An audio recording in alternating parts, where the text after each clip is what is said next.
Seringkali kita terpaku pada benda-benda yang nampak sepele, seperti cincin pernikahan. Mungkin saat kamu melihatnya, terbayang saat-saat bahagia yang penuh harapan. Tapi, pernahkah kamu berpikir, lalu dari mana asal-usul cincin yang seolah menjadi simbol cinta ini? Ternyata, di balik kilau itu, ada cerita panjang yang tak pernah kita duga. Masuk ke dalam sejarah cincin pernikahan adalah seperti menjelajahi labirin yang penuh dengan misteri. Dari budaya kuno sampai tradisi modern, cincin ini punya berbagai makna dan simbolisme.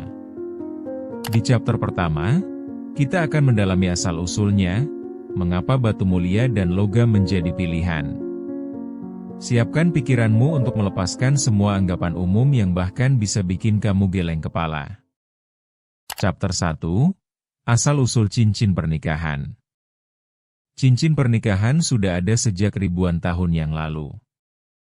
Sejarah mencatat bahwa bangsa Mesir kuno adalah yang pertama menciptakan cincin sebagai simbol cinta dan komitmen. Bagaimana bisa? Mereka percaya bahwa lingkaran adalah simbol keabadian. Sebuah bentuk tanpa akhir yang merepresentasikan cinta yang tak pernah pudar. Dan jika kita mengamati, itu konyol juga. Kenapa harus menyematkan sebuah benda di jari untuk menunjukkan cinta? Apakah cinta itu segalanya hanya tentang benda material? Tapi, mari kita tidak terlalu jauh. Setelah Mesir, kita juga perlu mengenal Romawi. Mereka mulai menambahkan batu berharga ke dalam cincin ini, yang kian memperkuat makna di baliknya. Seolah, semakin mahal cincin, semakin besar cinta yang bisa ditunjukkan, ya kan? Ironis bukan? Chapter 2, Makna di balik cincin.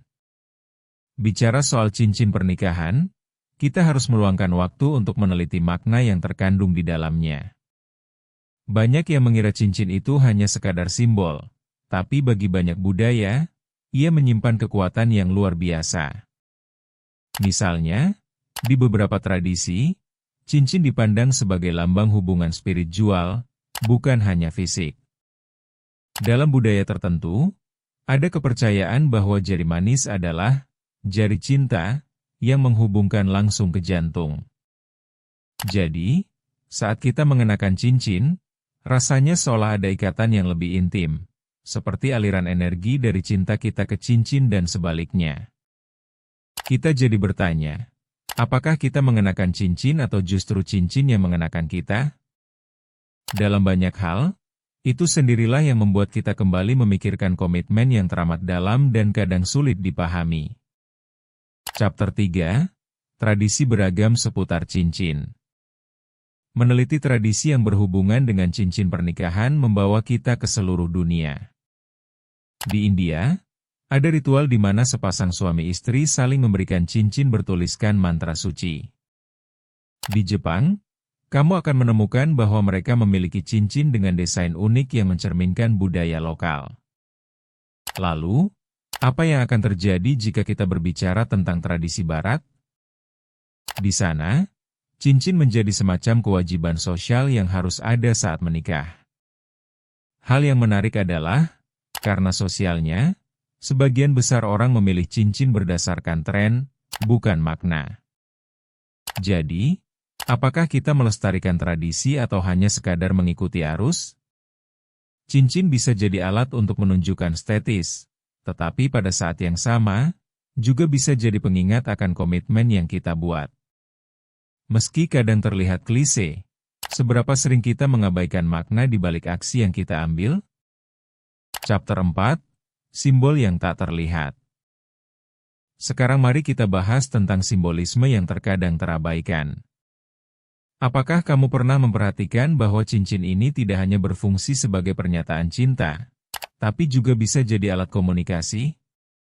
Seberapa sering kita tampil dengan cincin itu di tempat umum, tetapi ada sisi yang lebih dalam dari perjalanan cinta kita yang tidak terlihat oleh orang lain?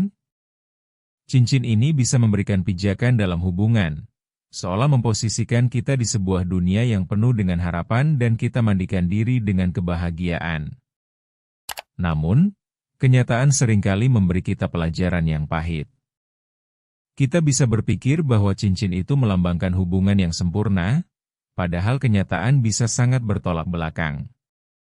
Cinta bukan tentang kepemilikan, tetapi tentang bagaimana kita saling menghargai. Mungkin saatnya untuk membuka kembali arti cinta di balik cincin ini dan tidak hanya terpaku pada penampilannya saja.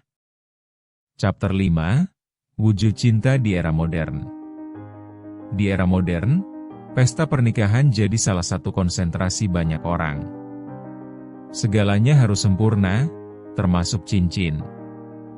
Tapi, cinta di era ini sering terlalu dibebani oleh harapan dan ekspektasi. Banyak yang lupa bahwa cincin adalah simbol, bukan ukuran cinta itu sendiri. Apakah kamu pernah merasa terjebak dalam perbandingan? Di media sosial, kita sering melihat bagaimana orang lain menunjukkan cincin yang megah dengan kata-kata penuh pujian. Tapi, ingatlah, cinta bukan tentang emas dan berlian.